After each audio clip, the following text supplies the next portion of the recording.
Today is Good Shepherd Sunday, sometimes called Vocations Sunday, and I thought it was entirely appropriate to release a short discussion, a short reflection on the meaning of that as Diocesan Vocations Director.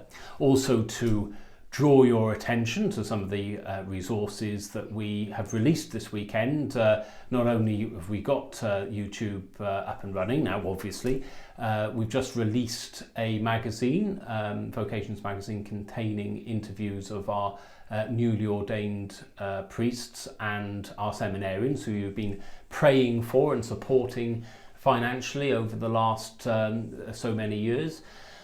It's important to keep up to date and to see how your prayers are being answered.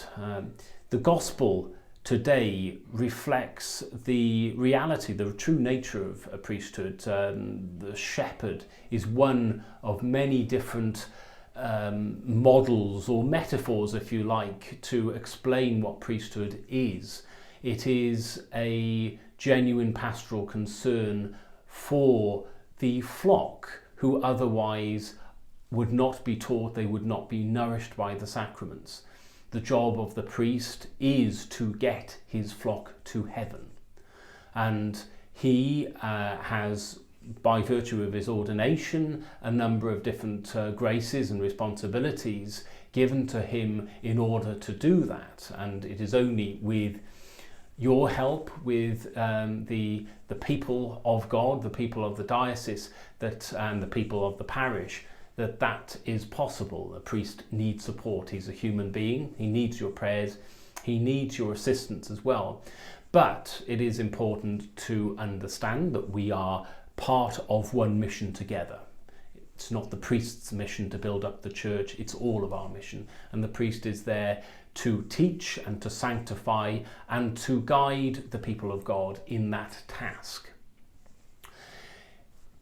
It is fundamentally important to pray for vocations at the parish level. If we don't pray for vocations, it should come of no surprise that we don't get any. And it is an indication of the spiritual health of a parish and of a diocese that we are producing vocations to the priesthood ourselves. It's been a great benefit to have vocations coming from further afield, and we still absolutely benefit from the generosity of other bishops and other dioceses to provide that pastoral cover as well. But if that becomes the norm and the idea of priests being somebody else's child or somebody else's brother and coming from a different country, somewhere far afield or somewhere very remote and alien to us, then we lose a fundamentally important culture of vocations. No, the priests should come from our own families. They should be coming from our own communities of faith in the parish. They should be coming from our own dioceses. And when an ordination happens, it should be a moment, as it is, a moment of joy for the entire diocese. But make no mistake, we are in a situation at the moment where in the next 10 years we are going to lose half of our priests.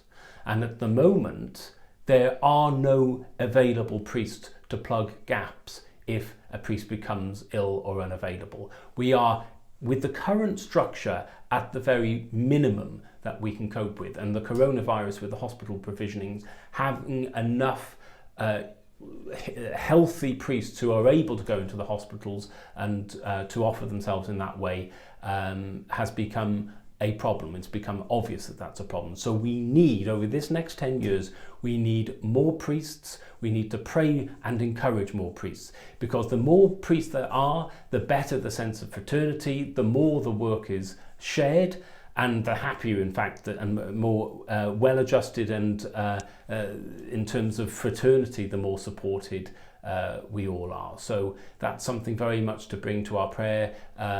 Eucharistic adoration, even if online at the moment.